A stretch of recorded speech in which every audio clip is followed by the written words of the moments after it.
Ողջույն սիրելի հայրենակիցներ, մենք հիմա գտնվում ենք Ավանի ընտանիքի այգում, քարոզարշավն այսօր իրականացնում ենք Ավան թաղամասում, հիմա եւ նաեւ երեկոյան շրջելու ենք, նաեւ երեկոյան լինելու ենք Ծարավաղբյուրում, ուզեմ ասել, որ այս թաղամասում ես վարձով ապրել եմ, հիմա Ծարավաղբյուր թաղամասում եմ ապրում Ավանի, բայց մեր քաղաքական ուղերձը հետեւյալն է, քանի որ գտնվում ենք ընտանիքի այգում եւ այս հրաշալի հուշարձանի մոտ ընտանիքի, մենք ուզում ենք ուղերձ տալ մեր ժողովրդին առայն, որ Լուսավոր Հայաստան խմբակցությունը, որը խորհրդանում լինելու է ձեր աջակցությամբ, ձեր քվեարկությամբ, զբաղվելու է Հայաստանի Հանրապետությունում երիտասարդ ընտանիքների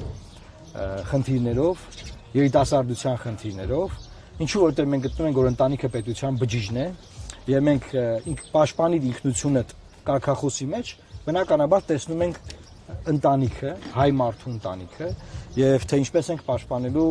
մեր ժողովրդի իրավունքները, որ մարդիկ կարողանան Հայաստանում ապագա կապել, կառուցել այդ ապագան, նոր ընտանիքներ ձևավորվեն եւ պետությունը զարգանա, որովհետեւ պնդում եմ, որ ընտանիքը պետության բջիջն է։ Այս իմաստով նաեւ ուզում եմ կարճ արձագանք անեմ, երեք եղել է դեբատը Կարպիս Փաշոյանը լավագույնս ներկայացրել է Լուսավոր Հայաստանին, անակնկալ ձևով նա ներկայացրել է, որովհետև հա չէինք հավատում, որ լավ է ներկայացնել, չէ, լավ է ներկայացրել, բայց ուզում շատ կարճ արձագանքել Արադ Միրզոյանին,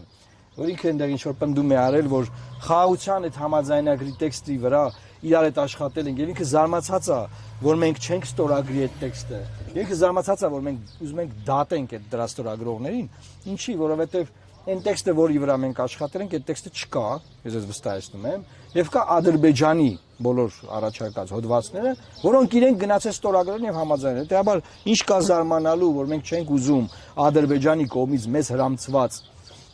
հոդվածների տակ ստորագրությունը դնել։ Ինքը դրել է, ասում է, այս հպարտ եմ, էլի կդնեմ բան, բայց մենք ասում ենք, որ Հայաստանը հաշմանդամ դարձնելու փաստաթուղթ է,